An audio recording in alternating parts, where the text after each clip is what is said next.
אשרי כל משפחת ביתו, כל אחד הוא איתו, מקובל לתפילתו לפני אלוקים. אשרי משפחת. Mes amis, on va lire l'histoire de Yaakov et Esav. Dans la paracha que nous allons lire bientôt, B'ez Hashem, tout d'abord, je vous souhaite une bonne journée. Vous savez, pendant la fête de Sukkot, on célèbre cette belle fête avec quoi? Avec chaque jour, on l'attribue à Abraham, à Yitzhak, à Yaakov, à Moshe, à Aaron, à David, à Yosef. Chaque jour de Sukkot, on l'attribue à quelqu'un. Mais c'est bizarre. Abraham, il avait Yitzhak. Yitzhak, il avait Yaakov et Esav.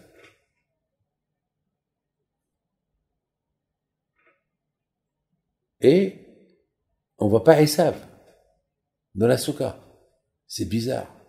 Et Yaakov, c'est le frère de Yaakov. Et Esav, pardon, c'est le frère de Yaakov. Et Yaakov, c'est le fils. Et Yaakov et Esav, c'est les enfants de Yitzhak. Les enfants d'une seule mère, Rivka. Yitzhak s'est marié avec Rivka. Rivka lui a donné 2 enfants, Yaakov et Esav. Et dans la Souka, on voit que le 3e jour, on l'attribue à Yaakov. Il est Esav, il est où? Esav, vous savez, il est en dehors de la Souka. Il n'est pas dans la Souka. Abraham, Yitzhak et Yaakov, ils sont dans la Souka. Mais Yaakov, malheureusement, son frère de Yaakov, qui s'appelle Esav, il n'est pas dans la Souka. Il est dehors. Qu'est-ce qu'il fait dehors? Il a choisi la vie de dehors, Ish Sadeh. Il a choisi être abandonné. Il a choisi la rue. Yaakov Abinu, il a choisi la Souka. La Souka, c'est la Yeshiva. Il a choisi que mon matériel, c'est pas le plus important. Le matériel, c'est provisoire. Esav, Ish Sadeh, il veut s'approvisionner du matériel. Pour lui, le matériel, c'est l'éternité. Alors que Yaakov, pour lui, le matériel, c'est pas l'éternité, c'est provisoire. Et c'est ça la brutale éducation que Yaakov Abinu a éduqué ses enfants. Mes amis, lorsque Yaakov, il a vu Rachel, il a vu c'était son mazal, parce qu'il a beaucoup prié pour que Hachem lui apporte son mazal à côté du puits. Parce que le puits, c'est l'eau. L'eau, c'est la Torah. Le puits était fermé. La Torah, parfois, elle est dure à comprendre. Mais on peut être fermé avec une pierre. Parfois, le cœur, il peut devenir comme une pierre. On ne comprend rien du tout. Il faut casser cette pierre. Il faut enlever cette pierre du puits. Parce que le bon Dieu, il nous a créés avec des connaissances qu'on peut connaître, mais il faut battre le Sahara. Il faut étudier la Torah. On ne peut pas rentrer à la yeshiva avec des mauvaises idées dans la tête. Il faut enlever ces mauvaises idées de la tête. Pour faire Pessah, il faut enlever le Hametz de la maison. On ne peut pas faire et Pessah et le Hametz qui est à la maison. Il faut l'enlever de la maison. Yaakov Abinu, il nous donne un message. Vous voulez la yeshiva? Le puits où il y a la Torah, parce qu'on compare l'eau à la Torah, il faut enlever la pierre, il faut enlever le Yetzirah, il faut prier. C'est très important. Et ça, le message de Yaakov Abinu, en enlevant cette pierre-là.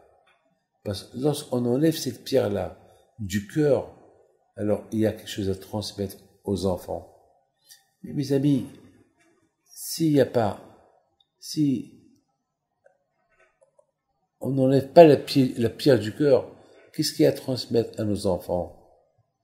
Il n'y a rien à leur transmettre. Vous savez, à Botaï, les enfants, c'est tellement très important que lorsqu'on leur promet quelque chose, il faut le faire. Il faut le faire.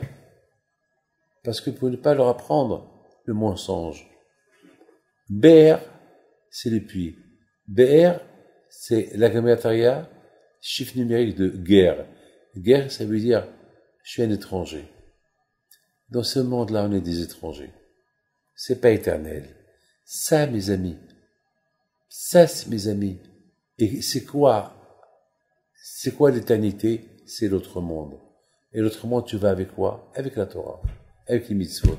Et c'est ça ce que Yaakov Avinu, le message de Yaakov Avinu. Il a enlevé la pierre du puits pour qu'on voit de l'eau. C'est-à-dire, l'eau, c'est la Torah. Le symbole de l'eau, c'est la Torah. Comme on ne peut pas vivre sans Torah, comme on ne peut pas vivre sans l'eau, on ne peut pas vivre sans la Torah. Donc ça veut dire, mais pour étudier la Torah, il faut toujours sentir que tu es dans ce monde-là comme un étranger. C'est tout, un étranger. Mais pas toi seul. Il faut toi et ta femme. Et c'est ça, Rabotaï.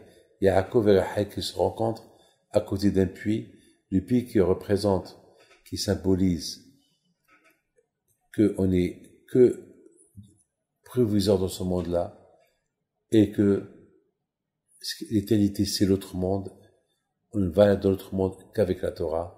Et si on veut que notre nom y continue, eh ben, il faut éduquer les enfants, l'homme et la femme ensemble, s'occuper des enfants, éduquer les enfants dans la Torah. Et c'est ça le plus important. Et c'est ça la Géoula. La Géoula, la délivrance, c'est enlever cette pierre. Enlever cette pierre du cœur et tu auras la Géoula, la délivrance. Que le bon Dieu protège. Amen.